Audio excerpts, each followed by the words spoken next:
O nome da espécie ele é seguido pelo nome de um ou mais autores e o nome do autor ele deve ser abreviado, tá?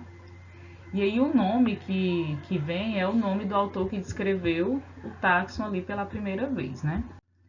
Então observem aqui, né? Eu tenho vários exemplos. Aqui primeiro eu tenho o exemplo do alface. O nome científico é Lactuca sativa. Esse aqui é o autor. Observem que aqui está abreviado, ó, L. Linneu, né? Eu tenho outro exemplo aqui, Bisonima crassifolia. O nome do autor está aqui, ó, Linneu.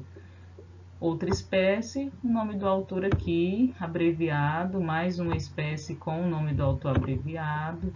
Aqui novamente, né? E mais uma vez aqui. Então, esses são os autores que descreveram a espécie pela primeira vez, né? Foram eles que classificaram a espécie, descobriram, né? Lembrem-se lá, né, da diferença entre classificação e identificação. Se ela já está descoberta, a gente identifica. Se ainda não foi descoberta, ela foi classificada. Ela precisa ser classificada, né? E aí, quem descobre, né, coloca o nome dessa pessoa, ela tem que vir junto ali com o nome da espécie. O Conselho Internacional o Conselho Internacional de Botânica, ele permite que outras categorias adicionais sejam intercaladas, né, entre as categorias que são comuns, né, que é o reino, filo, classe, ordem, família, gênero e espécie. E aí, para isso, utiliza-se os prefixos super, que significa acima, e sub, que significa abaixo. Então, observem aqui, né, todas as categorias que são aceitas pelo Conselho Internacional de Nomenclatura Botânica. Então, a gente tem aqui o reino, né, aí um exemplo ali, né, da terminação, exemplo na terminação, o filo, né, e aí, ó, tem uma categoria aqui adicional, que é o subfilo ou subdivisão. Depois a gente tem a classe, aí tem as categorias adicionais, subclasse, né? Aí depois a gente tem a ordem, lembrem-se, né, que sub é abaixo e super acima, então superordem acima aqui de ordem. Aí tem a subordem, né? Aí a gente tem a categoria família e uma categoria adicional acima, superfamília e subfamília.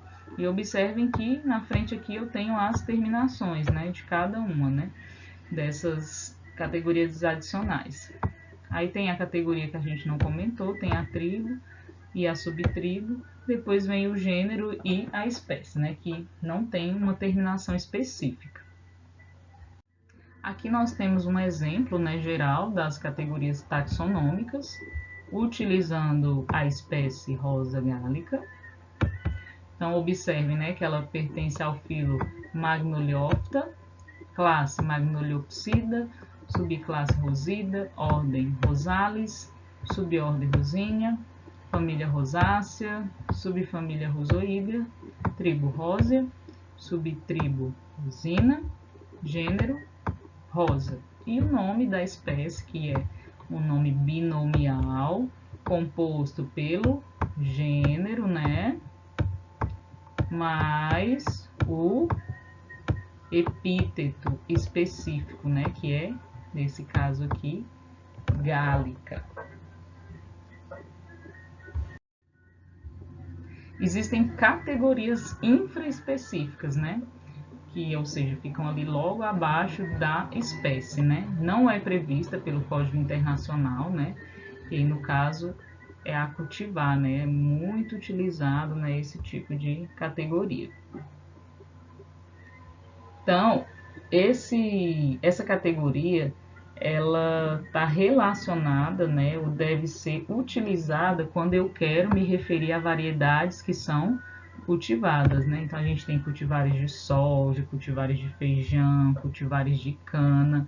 Então, botanicamente, quando eu quero me referir a variedades que foram melhoradas pelo homem, eu uso o termo cultivar. Esse é o termo correto a ser utilizado, tá? E aí, normalmente, a diferença que existe, né, entre uma cultivar e outra é uma diferenciação agronômica, uma diferenciação química, né? Se a planta tem resistência à doença, à seca, maior ou menor produtividade, né? O teor de proteína, né? Então, essa é a diferenciação que existe entre as cultivares. Então, a variedade cultivada, né, que a gente chama de cultivar, é diferente de variedade botânica. Uma variedade botânica, ela foi criada e selecionada pela própria natureza. Então, ela foi criada de forma natural, não tem interferência do homem. E aí, essa categoria, né, ela deve ser precedido por essa sigla aqui, né, CV, ou deve ser colocada entre aspas. E deve ser escrita em línguas modernas, não se usa latim. Então, quando eu quero me referir a uma cultivar. Então, por exemplo, aqui, né, uma cultivar aqui de milho. Então, eu tenho o nome científico do milho, composto aqui pelo gênero, epíteto específico. Uso, então, aqui o CV e o nome da cultivar, que é piranão. Aí eu tenho aqui, por exemplo, o nome científico do feijão, o gênero Phaseolus, epíteto específico vulgaris, né? E aí a cultivar chamada de rosinha. Então, lembrando, só para fixar, né? A cultivar, ela é produzida pelo homem nos trabalhos de melhoramento e a variedade botânica, né? Ela é selecionada, ela é criada pela natureza.